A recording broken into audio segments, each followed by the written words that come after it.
بسم اللہ الرحمن الرحیم. فصل تنبیہ، یعنی یہاں سے ایک اہم بات بیان کر رہے ہیں. ایک مسئلہ ہوتا ہے روایت حدیث بالمعنی اور روایت حدیث باللفظ.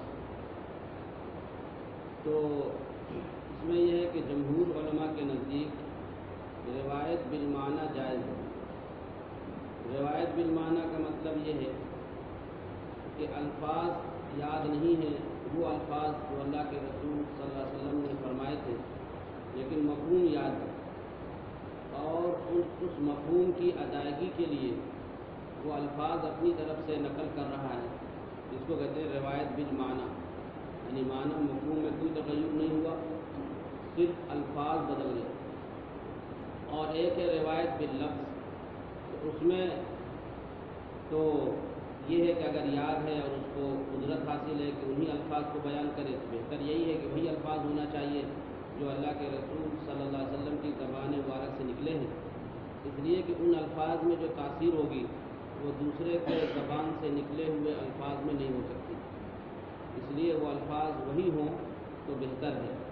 لیکن ہاں اگر ایسا ہوتا ہے کہ الفاظ یاد نہیں، جیسے آپ نے کہیں تقریر سنا یا کوئی بیان سنا تو آدمی کو پورا مفہوم تو یاد رہتا ہے، لیکن من وعن الفاظ سے بیان کرے تو یہ مشکل کام ہے نا.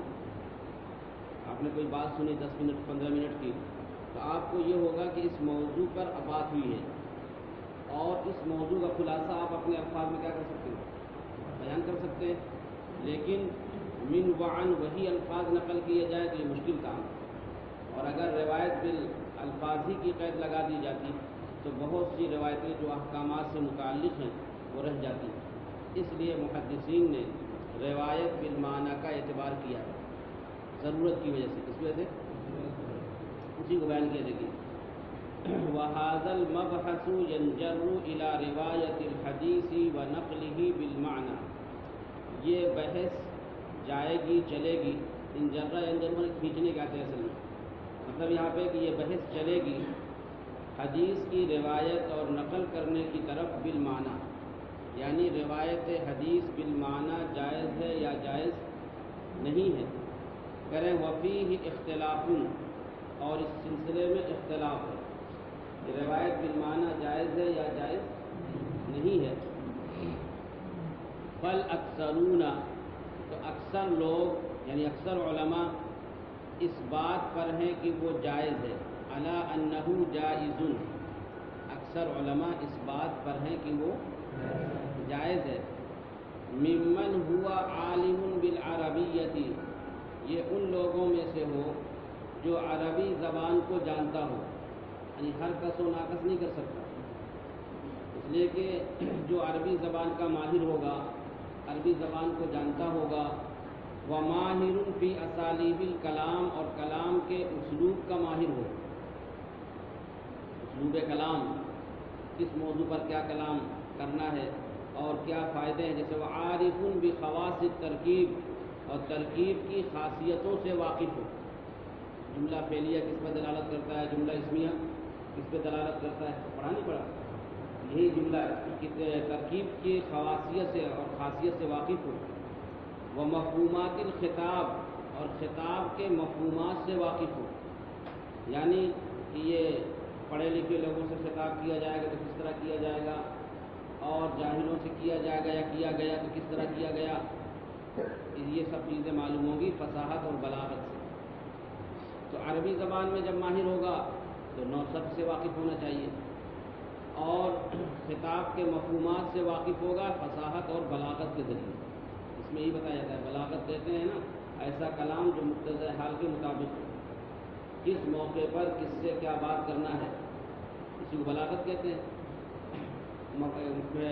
ہمارا مخاطب کس معیار کا ہے، جس معیار کا ہو اسی انداز سے کیا کی جائے، بات کی جائے.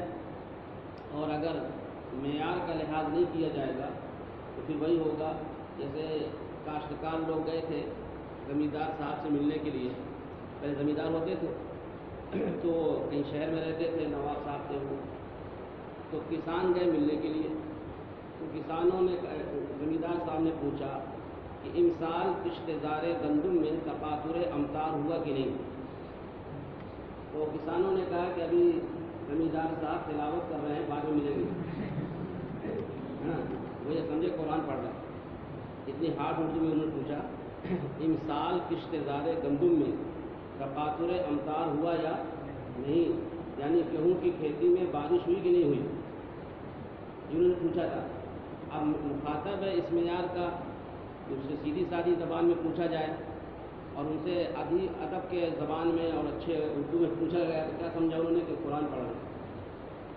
تو اس کا بھی لحاظ ہونا چاہیے کہ ہمارا مخاطب کس معیار کا ہے. جس معیار کا مخاطب ہو اسی طرح کی بات ہوگی تو سمجھنے میں آسانی ہوتی ہے. اگر چھوٹا بچہ ہے اول دوم کا اور اس سے ہم بخاری کی باتیں کریں تو سمجھے گا کچھ. تو مخاطب جس طرح معیار کا ہو، جس طرح کا ہو، اس سے بھی واقفیت ضروری ہے. وعارف مفہومات الخطاب، خطاب کے مفہوم سے کیا ہو، واقف ہو. کیوں؟ لئلا یخطئ بزیادۃ و نقصان، تاکہ وہ خطا نہ کرے زیادتی میں اور نقصان میں. جب وہ اپنی طرف سے الفاظ بڑھائے گا اور ان چیزوں سے واقف نہیں ہوگا تو کوئی چیز بڑھا دے گا یا کچھ کیا کر دے گا، کم کر دے گا. تو زیادتی اور نقصان میں خطا کرے گا نہیں کرے گا. اس لیے یہ ہر کس و ناقص نہیں کرے گا، بلکہ وہ شخص کرے گا جو عربی زبان کا ماہر ہو اور معلوم ہو کہ اس کس موقع پر اللہ کے رسول صلی اللہ علیہ وسلم نے یہ بات فرمائی تھی، اس کا پس منظر کیا تھا. تو مفہوم چونکہ لفظ کو من وعن یاد رکھنا مشکل کام ہے اور آج کل کی طرح وسائل نہیں تھے اس زمانے میں کہ ریکارڈ کر لیا جاتا. تو اس لیے علماء نے گنجائش دی ہے کہ روایت بالمعنی جائز ہے. روایت بالمعنی تو فرمایا لئلا یخطئ بزیادۃ و نقصان، تاکہ وہ خطا نہ کرے، غلطی نہ کرے اضافہ کرنے میں اور کمی کرنے میں. اضافہ کرنے میں اور خلاصہ یہ نکلا کہ روایت بالمعنی ہر ایک کے لیے جائز نہیں ہے. روایت بالمعنی اس کے لیے جائز ہے جو عربی زبان کا ماہر ہو اور پھر اس کے لیے نحو صرف کی ضرورت پڑے گی، ہے نا. کون سا صیغہ لائیں اور جملہ فعلیہ لائیں گے تو کیا معنی ہوں گے، جملہ اسمیہ لائیں گے تو کیا معنی ہوں گے، اس کا بھی فرق پڑتا ہے نا. پڑھا ہوگا جملہ اسمیہ ثبوت پہ دلالت کرتا ہے، جملہ فعلیہ حدوث پہ دلالت کرتا ہے. یہ ساری چیز یہی ہے کہ ترکیب کی خاصیت سے کیا ہونا چاہیے، واقف ہونا چاہیے. وقیل جائز، یہ ایک قول تو یہ ہوا. اکثر علماء اس کے قائل ہیں کہ روایت بالمعنی جائز ہے. روایت بالمعنی جائز ہے، لیکن ہر کس و ناقص کے لیے نہیں، بلکہ اس کے لیے جو عربی زبان کا ماہر ہو، علم نحو سے واقف ہو، صرف سے واقف ہو. سیغے کے بدلنے سے معنی بدل جاتے ہیں، ہے نا. اور اس سے فصاحت اور بلاغت سے بھی کیا ہونا چاہیے، واقف ہونا چاہیے، تب جا کر وہ روایت بالمعنی کر سکتا ہے. اور بعض وکیلا، اور کہا گیا ہے جائز فی مفردات الالفاظ دون المرکبات، کہا گیا ہے کہ یہ جائز ہے مفرد الفاظ میں نہ کہ مرکبات میں. یعنی مطلب ہے کہ مفرد لفظ کوئی ہو اس کو بدل سکتے ہیں، یعنی اس مفہوم کا دوسرا لے آئیں. کہتے ہیں مترادف لفظ. اللہ کے رسول صلی اللہ علیہ وسلم نے کوئی لفظ فرمایا، اب اس میں کا وہ لفظ یاد نہیں ہے اس کو، تو اس مفہوم کا دوسرا لفظ کیا کر سکتا ہے، لا سکتا ہے. اس وقت نا مترادف، کئی الفاظ ہوتے ہیں معنی ایک ہی ہوتے ہیں، معنی اس وقت مترادف. تو مطلب اس مفہوم کو ادا کرنے کے لیے راوی اپنی طرف سے کوئی لفظ لا سکتا ہے. تو ایک قول یہ ہے، بعض لوگوں کا کہنا یہ ہے کہ مفرد الفاظ میں تو بدل سکتا ہے، مرکبات کو نہیں بدل سکتا، یعنی پورا پورا جملہ بدل دے، ایسا نہ کرے. لیکن یہ کمزور قول ہے. وکیلا، اور کہا گیا ہے کہ جائز فی مفردات الالفاظ، کہ روایت بالمعنی جائز ہے مفرد الفاظ میں نہ کہ مرکبات میں. وکیلا، اور یہ قول یہ بھی ہے، سب قول ہے یہ. اور کہا گیا ہے جائز لمن استحضر الفاظہ، کہ یہ جائز ہے اس شخص کے لیے جس کو حدیث کے الفاظ مستحضر ہوں، یعنی اس کے ذہن میں حدیث کے الفاظ ہیں اور من وعن وہی الفاظ ہیں جو اللہ کے رسول صلی اللہ علیہ وسلم نے فرمائے تھے، تاکہ حتیٰ یتمکن من التصرف فیہ، تاکہ اس میں تصرف کرنے پر قادر ہو. تمکن مانے قادر ہونا، تاکہ وہ شخص تصرف کرنے میں کیا ہو، یعنی اس کے ذہن میں الفاظ مستحضر ہوں گے تبھی تو اس کی جگہ میں دوسرا لفظ لائے گا، مترادف لفظ لائے گا، جبکہ اس کے ذہن میں وہ کیا ہوں؟ الفاظ ہوں۔ ایک قول یہ بھی ہے، ایک قول یہ ہے کہ جائز ہے لمن یحفظ معانی الحدیث، یہ جائز ہے روایت بالمعنی اس شخص کے لیے جو حدیث کے معنی کو محفوظ رکھتا ہے، وہ نسی الفاظہا، اور حدیث کے الفاظ کو بھول گیا ہے، روایت کے الفاظ کو کیا ہو گیا۔ اب یہ جائز کیوں ہے؟ للضرورت فی تحصیل الاحکام، ضرورت کی وجہ سے احکام کو حاصل کرنے کے سلسلے میں، کیونکہ احکام کا حاصل کرنا ضروری ہے، اور من وعن و الفاظ سب کو یاد نہیں ہو سکتے، اس لیے روایت بالمعنی کیا ہے؟ جائز ہے۔ یہ سب اتنے سارے اقوال ہو گئے، لیکن اکثر علماء اسی کی قائل ہیں کہ روایت بالمعنی جائز ہے، لیکن ہر ایک کے لیے نہیں، بلکہ وہی جو نحو اور صرف سے واقف ہو، فصاحت اور بلاغت سے کیا ہو؟ واقف ہو، تب جا کے وہ اس کی جگہ میں دوسرا لفظ لا سکتا ہے، مترادف لفظ کیا کر سکتا ہے؟ لا سکتا ہے۔ اب دیکھیے، وَأَمَّا مَنِ اسْتَحْضَرَ الْأَلْفَاظَ، بہرحال وہ شخص جس کو الفاظ مستحضر ہوں، فلا يجوز له، اس قول کے مطابق اس کے لیے جائز نہیں ہے روایت بالمعنی، اس میں قول بیان کیا جا رہا ہے، یہ تو اس وقت ہے جب کہ الفاظ یاد نہ ہوں، الفاظ بھول گئے لیکن مفہوم یاد ہے، مفہوم، تو اس مفہوم کو وہ اپنے الفاظ میں بیان کر سکتا ہے۔ تو وَأَمَّا مَنِ اسْتَحْضَرَ الْأَلْفَاظَ، بہرحال وہ شخص جو الفاظ کو مستحضر رکھے تو اس کے لیے روایت بالمعنی جائز نہیں ہے، لعدم الضرورہ، ضرورت نہ ہونے کی وجہ سے۔ جب الفاظ وہ یاد ہیں جو اللہ کے رسول صلی اللہ علیہ وسلم نے فرمائے تھے، تو پھر اس کی جگہ میں دوسرے لفظ کو استعمال نہیں کرنا چاہیے، کیونکہ روایت بالمعنی کی جو اجازت دی گئی ہے وہ دی گئی ہے ضرورت کی وجہ سے۔ اب یہاں پہ جب الفاظ ہی یاد ہیں تو پھر ضرورت نہیں پائی گئی، جب ضرورت نہ پائی جائے گی تو جواز بھی نہیں پایا جائے گا، بات سمجھ نا۔ اب جو اختلاف ہے نا، جو قول بیان کیے ہیں، تو مصنف کہتے ہیں وَهَذَا الْخِلَافُ فِي الْجَوَازِ وَعَدَمِهِ، یہ اختلاف جواز اور عدم جواز میں ہے، کہ جائز ہے کہ جائز نہیں ہے، لیکن جہاں تک افضلیت کا تعلق ہے اور بہتر ہونے کا تعلق ہے تو وہ یہی ہے کہ بغیر تصرف کیے ہوئے انہی الفاظ کے ساتھ حدیث کو بیان کیا جائے جو الفاظ اللہ کے رسول صلی اللہ علیہ وسلم کی زبان مبارک سے نکلے، اس لیے کہ ان الفاظ میں جو تاثیر ہوگی وہ ہماری زبان سے نکلے ہوئے الفاظ میں نہیں ہو سکتی۔ اسی لیے دعائیں معصور جو ہیں، جو اللہ کے رسول صلی اللہ علیہ وسلم سے دعائیں منقول ہیں، ان دعاؤں کا اگر اہتمام کیا جائے، ان کی ایک نورانیت ہے، کیونکہ وہ دعاؤں کے جو الفاظ ہیں وہ اللہ کے رسول صلی اللہ علیہ وسلم کی مبارک زبان سے نکلے ہیں۔ جو بھی دعا ہے بیت الخلاء میں جانے کی، نکلنے کی، مسجد میں جانے کی، مسجد سے نکلنے کی، گھر سے نکلنے کی، گھر میں جانے کی دعائیں ہیں نا، یہ دعائیں جو معصور ہیں، اگر آدمی ان کا اہتمام کر لے ایک نورانیت اور برکت ملے گی اس کو، کیونکہ یہ ان الفاظ کو پڑھ رہا ہے جو الفاظ اللہ کے رسول صلی اللہ علیہ وسلم کی مبارک زبان سے نکلے ہیں۔ اسی طریقے سے حدیث میں بھی ہے کہ اگر حدیث کے وہ الفاظ یاد ہیں راوی کو، حدیث کے وہ الفاظ یاد ہیں راوی کو جو الفاظ آپ نے فرمائے تھے، تو انہی الفاظ کے ساتھ اس روایت کو کیا کرنا چاہیے؟ نقل کرنا چاہیے، اور اس کی جگہ میں اپنی طرف سے کوئی لفظ نہیں لانا چاہیے، بہتر تو یہی ہے۔ کہتے ہیں وَأَمَّا أَوْلَوِيَّةُ رِوَایَةِ اللَّفْظِ مِنْ غَيْرِ تَصَرُّفٍ فِيهَا، بہرحال روایت کی بہتری، یعنی روایت اللفظ، یعنی لفظ کی روایت کا اولا ہونا، اولویہ ہے نا، یعنی ایک ہے روایت بالمعنی اور ایک ہے روایت باللفظ، تو روایت باللفظ کا اولا ہونا بغیر اس میں تصرف کیے ہوئے، یعنی کوئی اپنی طرف سے کوئی تصرف نہ کیا جائے، فَمُتَّفَقٌ عَلَيْهِ، تو یہ تو متفق علیہ مسئلہ ہے، تمام علماء کا اس پر اتفاق ہے کہ من وعن وہی الفاظ بیان کیے جائیں جو اللہ کے رسول صلی اللہ علیہ وسلم نے فرمائے ہیں، تو یہ متفق علیہ مسئلہ ہے اور یہی اولا ہے، بہتر ہے۔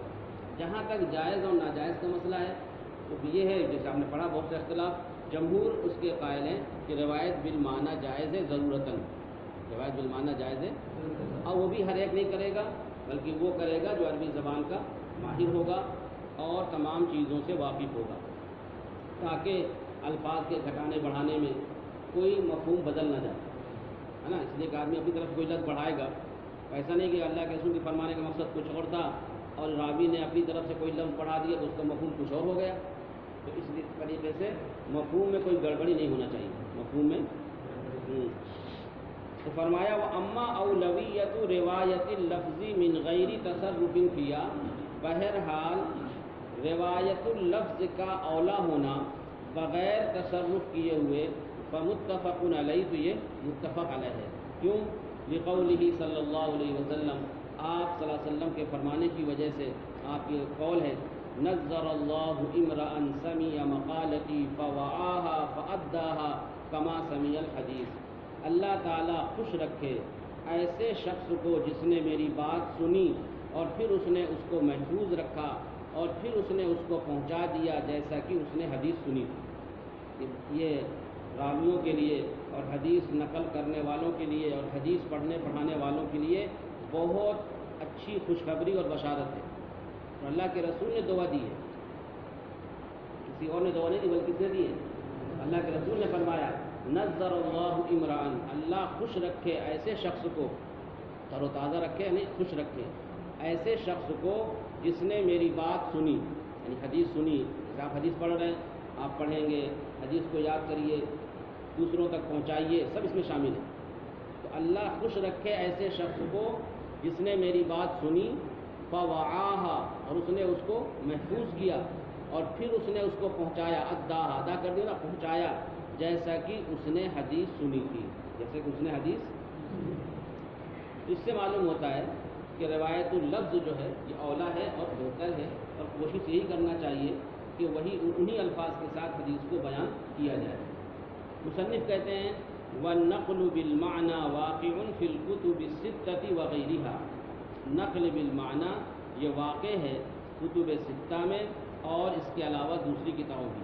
سیاہ ستہ جو ہے نا، اس میں بھی روایت بالمعنی ہے، اس لیے کہ من وعن وہی الفاظ راوی یاد رکھے تو مشکل کام تھا، لیکن مفہوم میں کوئی گڑبڑی نہ ہو اور اس کا مترادف لفظ لے آیا جائے اور اس کو استعمال کیا جائے تو اس میں کوئی حرج نہیں ہے. تو کتب ستہ مراد یہ صحیح ستہ، بخاری، مسلم، ترمذی، ابو داؤد، نسائی، ابن ماجہ، ان 6 کتابوں کو کہتے ہیں صحیح ستہ. تو نقل بالمعنی یہ واقع ہے کتب ستہ میں اور ان کے علاوہ دوسری کتابوں میں بھی. بات ختم ہو گئی. اس سے پتہ چلا کہ روایت بالمعنی جائز ہے. کیا پتہ ہے؟ روایت بالمعنی جائز ہے، لیکن جہاں تک افضل ہونے کا سوال ہے، بہتر ہونے کا سوال ہے، تو بہتر تو یہی ہے کہ انہی الفاظ کے ساتھ حدیث کو نقل کرنا چاہیے جو الفاظ آپ نے فرمائے. اب دیکھیے العنعنہ. عنعنہ کہتے ہیں روایت الحدیث بلفظ عن فلان عن فلان، یعنی ایسی سند جس میں ان کا استعمال ہوا ہو اس کو کہتے ہیں عنعنہ. ان کے ذریعے بیان کرنا، ان سے بنا ہے عنعنہ. حدیث کو نقل کرنا ان فلاں کے لفظ سے، یعنی پوری سند میں ان آتا ہے. حدثنا اور اخبرنا کی طرح نہیں ہوتی. اس طرح کی جو سند ہوتی ہے اس کو کہتے ہیں عنعنہ. اب اس سند سے جو روایت نقل کی جائے گی اس کا نام ہو جائے گا معنعن. کیا ہو جائے گا؟ اس مفعول کا صیغہ ہو جائے گا. تو معنعن حدیث رویہ بطریق العنعنہ. معنعن وہ حدیث ہے جو نقل کی گئی ہو عنعنہ کے طریقے پر، جو نقل کی گئی ہو، ہاں یعنی ان کے ذریعے جو نقل کی جائے. تو حدیث کا نام ہوگا معنعن اور سند کا نام ہوگا عنعنہ. دونوں فرق ہو جائے گا، ٹھیک ہے نا. تو عنعنہ کہتے ہیں ان کے ذریعے سند بیان کرنا، ان فلاں، اور اس سند سے جو روایت بیان کی جائے گی اس کا نام ہو جائے گا معنعن. اب ان کے اندر جو ہوتا ہے نا، اس میں اتصال کا بھی امکان ہوتا ہے کہ راوی نے براہ راست سنا ہو، اور اس کا بھی امکان ہوتا ہے کہ درمیان میں کوئی راوی ساقط ہو. تو اب کیسے معلوم ہوگا کہ اس راوی نے مروی عنہ سے براہ راست سنا ہے یا درمیان میں کوئی راوی کیا ہے، ساقط ہے؟ تو امام مسلم رحمۃ اللہ علیہ فرماتے ہیں کہ راوی اور مروی عنہ دونوں کا زمانہ اگر ایک ہے، دونوں ایک زمانے کے ہیں، اور وہ راوی مروی عنہ سے ان کے ذریعے نقل کر رہا ہے تو اس میں ہم اتصال پر محمول کر لیں گے. جب دونوں کا زمانہ ایک ہے تو ہو سکتا ہے کبھی ملاقات ہو گئی ہو اور کس طریقے سے حدیث اس نے کیا کر لیا ہو، سن لیا ہو. صرف یہی کافی ہے، معاصرت کافی ہے۔ امام بخاری رحمۃ اللہ علیہ نے ایک چیز اور بڑھا دی کہ معاصرت بھی ہونا چاہیے اور ایک مرتبہ کم سے کم پوری زندگی میں ملاقات بھی ثابت ہونا چاہیے۔ پوری زندگی میں اس راوی کی مروی عنہ سے جس سے وہ روایت لے رہا ہے، ان کے درمیان ایک مرتبہ ملاقات ہونا چاہیے، ثابت ہونا چاہیے، تب جا کر وہ اتصال پہ محمول ہوگا۔ اور کچھ لوگوں نے اور بڑھ کے قید لگائی کہ زمانہ بھی ایک ہو، ملاقات بھی ثابت ہو اور استفادہ کرنا بھی ثابت ہو، یعنی یہ ثابت ہو کہ اس نے کبھی اس سے حدیث پڑھی ہے اور کبھی حدیث اس سے سنی ہے، تب جا کر اس کو اتصال پر محمول کریں گے۔ لیکن امام مسلم رحمۃ اللہ علیہ نے امام بخاری کی بھی تردید کی ہے اور ان لوگوں کی بھی تردید کی ہے جنہوں نے استفادہ کی قید لگائی ہے۔ امام مسلم فرماتے ہیں کہ معاصرت ہی کافی ہے۔ مقدمہ مسلم میں بہت تفصیل کے ساتھ امام مسلم رحمۃ اللہ علیہ نے اس چیز کو بیان کیا ہے اور تردید کی ہے۔ وہ کہتے ہیں ٹھیک ہے، ایک حدیث میں اگر ایک مرتبہ ملاقات ہو گئی اور ایک حدیث کے بارے میں معلوم ہو گیا کہ یہ حدیث اس نے سنی ہے اور اس کی 10 حدیثیں اور ہیں، ان کے بارے میں آپ کیسے فیصلہ کریں گے کہ کس طرح سنی ہے؟ بہرحال ملاقات ثابت ہونے کے بعد بھی انقطاع کا امکان رہے گا۔ امام مسلم نے جو تردید کی ہے وہاں اس کا خلاصہ یہی ہے، کہہ رہے ہیں کہ آپ نے جو شرط لگائی ہے نا ملاقات کی، تو ملاقات ہوئی ٹھیک ہے، ایک مرتبہ ہوئی پوری زندگی میں، لیکن اس نے ایک ملاقات میں مثال کے طور پہ 2-3 حدیثیں سن لی، لیکن وہ اپنے مروی عنہ سے بہت سی حدیثیں بیان کرتا ہے اپنے شیخ سے۔ مروی عنہ مطلب جس سے روایت لی جائے، مروی عنہ، ٹھیک ہے نا، مروی عنہ کوئی نام نہیں ہے کہ اپنا نام ہے، مروی عنہ جس سے روایت کیا کی جائے، لی جائے۔ تو راوی جب مروی عنہ سے ایک مرتبہ ملاقات کر لیتا ہے اور 2-3 حدیثیں لے لیتا ہے تو وہ تو ٹھیک ہے، یقینی طور پہ متصل ہو گئی، لیکن 10-20 روایتیں اور بیان کرتا ہے وہ اس کے علاوہ، تو ایک مرتبہ کی ملاقات سے آپ ساری روایتوں کو کیا مان لیتے ہیں، متصل مان لیتے ہیں۔ حالانکہ یہ ضروری نہیں ہے کہ اس نے تمام روایتوں کو ایک ہی وقت میں یا ایک ہی زمانے میں کیا کیا ہو، سنا ہو، یا ایک ہی ملاقات میں کیا کیا ہو، اس نے سنا ہو۔ اس لیے امام مسلم کہتے ہیں ملاقات کی شرط لگانا یہ ایک زائد چیز ہے، صرف یہ شرط کافی ہے کہ راوی اور مروی عنہ دونوں ایک زمانے کے ہوں، دونوں معاصر ہوں، ایک زمانے کے ہوں، تو بہرحال یہ امکان رہے گا کہ کبھی نہ کبھی ملاقات ہوئی ہوگی اور حدیث کیا کر لیا ہوگا، سن لیا ہوگا۔ اور اگر ملاقات کی بھی شرط لگائی جائے تو ملاقات کی شرط کے بعد بھی انقطاع کا امکان پایا جائے گا۔ اس لیے امام مسلم کہتے ہیں کہ ملاقات کی شرط لگانا یا حدیث حاصل کرنے کی شرط لگانا یہ زائد چیزیں ہیں اور اس کی انہوں نے تردید کی ہے، کیا کی ہے؟ لہذا عنعنہ کے ذریعے جو روایت نقل کی جاتی ہے اس میں اتصال اسی وقت ہوگا جبکہ راوی اور مروی عنہ دونوں کا زمانہ ایک ہو۔ وہی کہتے ہو وَيُشْتَرَطُ فِي الْعَنْعَنَةِ الْمُعَاصَرَةُ عِنْدَ مُسْلِمٍ، عنعنہ میں شرط لگائی جاتی ہے معاصرت کی، یعنی زمانہ ایک ہونے کی، امام مسلم کے نزدیک۔ یہ مسلم سنا کیا ہے؟ امام، ہاں امام مسلم کہنا، مسلمان نے کہنا، مسلمان کے نزدیک۔ بہت لوگ مسلم کہتے ہیں مسلمان، ہے نا، کیا مطلب ہے؟ مسلم سے مراد ہے امام مسلم، ہاں۔ تو عنعنہ میں شرط لگائی جاتی ہے معاصرت کی، عنعنہ میں شرط لگائی جاتی ہے یعنی زمانہ ایک ہونے کی، راوی اور مروی عنہ دونوں کا زمانہ ایک ہو امام مسلم کے نزدیک، اور ملاقات کی شرط لگائی جاتی ہے عند البخاری، امام بخاری کے نزدیک، کہتے ہیں زمانہ بھی ایک ہو اور ایک مرتبہ ملاقات بھی ہونا چاہیے راوی کی مروی عنہ سے۔ اور فرماتے ہیں والأخذ عند قوم آخرین، اور لینا، اخذ مانے یعنی حدیث کا لینا بھی شرط ہے دوسرے لوگوں کے نزدیک۔ کچھ محدثین ایسے ہیں جنہوں نے اس کی قید لگائی ہے کہ زمانہ بھی ایک ہو اور ملاقات بھی ثابت ہو اور حدیث کا لینا بھی ثابت ہو۔ ومسلم رد علی الفریقین اشد الرد، امام مسلم رحمۃ اللہ علیہ نے دونوں فریقوں کی سخت تردید کی ہے۔ کیا کی دونوں فریق؟ وہی امام بخاری اور دوسرے جو لوگ جنہوں نے اخذ کی قید لگائی تھی۔ امام مسلم کا مسلک یہ ہے کہ عنعنہ میں راوی اور مروی عنہ کا اگر زمانہ ایک ہے تو ہم اس کو متصل پر کیا کر لیں گے، محمول کر لیں گے۔ اور جنہوں نے ملاقات کی شرط لگائی جیسے امام بخاری رحمۃ اللہ علیہ نے یا حدیث لینے کی شرط لگائی تو ان کی تردید کی انہوں نے. ومسلم رد علی الفریقین اشد الرد. امام مسلم رحمۃ اللہ علیہ نے دونوں فریق کی، دونوں جماعتوں کی کیا کی ہے؟ سخت تردید کی ہے. وبالغ فی، اور اس میں مبالغہ کیا ہے، یہاں تک کہہ دیا ہے کہ نام نہاد محدث ہے.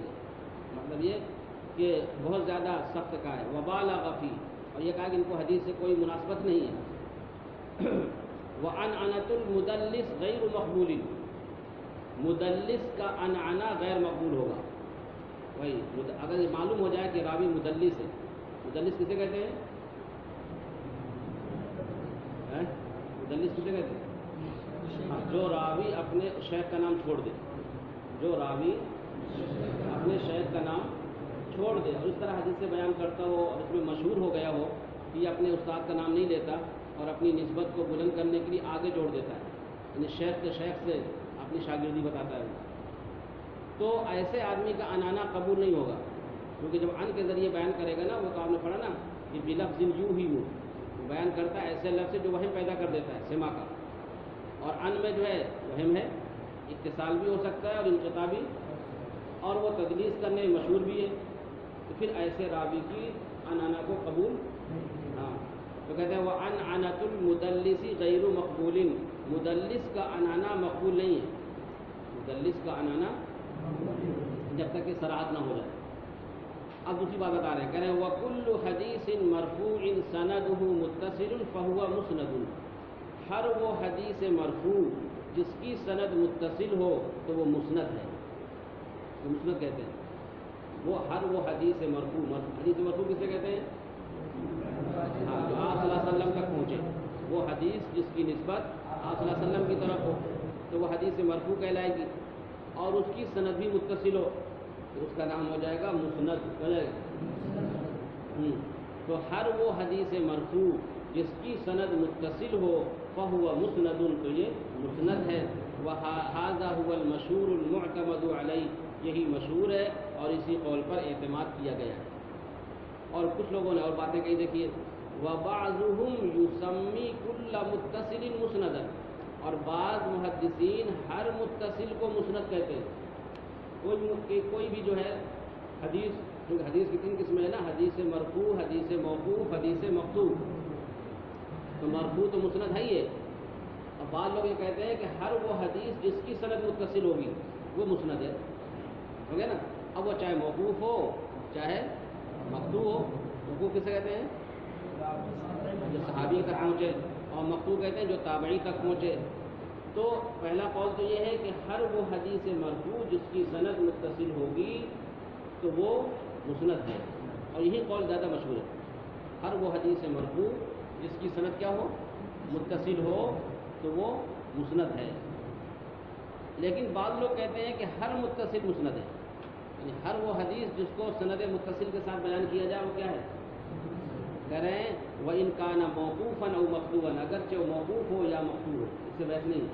موقوف ہو یا مقطوع، یعنی صحابی کا قول ہو یا تابعی کا قول ہو، اگر وہ سند متصل کے ساتھ بیان کیا جا رہا ہے تو ہم اس کو مسند کہیں گے. بعض لوگوں کا قول ہے یہ، لیکن مشہور قول یہ ہے جس پر اعتماد کیا گیا ہے، وہ یہ کہ راجح قول یہی ہے کہ ہر حدیث مرفوع جس کی سند متصل ہو اس کو کہتے ہیں مسند. اور بعض لوگ وبعضهم یسمی المرفوع مسندا، ایک قول یہ بھی ہے کہ بعض محدثین، بعض لوگ مرفوع کا نام رکھتے ہیں مسند. وہ کہتے ہیں حدیث مرفوع اگر ہے، اللہ کے رسول کا قول بیان کیا جا رہا ہے یا فعل بیان کیا جا رہا ہے یا آپ کی تقریر بیان کی جائے، اسی کا نام تو مرفوع ہوگا. تو بعض حضرات مرفوع کو مسند کہہ دیتے ہیں اگرچہ وہ مرسل ہو یا موزل ہو یا منقطع ہو. اس سے بحث نہیں ہے، یعنی سند سے بحث نہیں ہے کہ سند کے اندر اتصال ہے یا اتصال نہیں ہے. تو کئی قول ہو گئے دیکھو، ہے نا. بعض لوگ ہر متصل کو مسند کہتے ہیں چاہے وہ موقوف ہو چاہے مقطوع ہو، اور بعض حضرات ہر مرفوع کو مسند کہہ دیتے ہیں چاہے وہ مرسل ہو یا معضل ہو یا منقطع ہو. ٹھیک ہے. تو خلاصہ نکلا کہ روایت بالمعنی کیا ہے؟ جائز ہے. روایت بالمعنی، اور پھر عنعنہ کو پڑھا آپ نے، معنن پڑھا، اور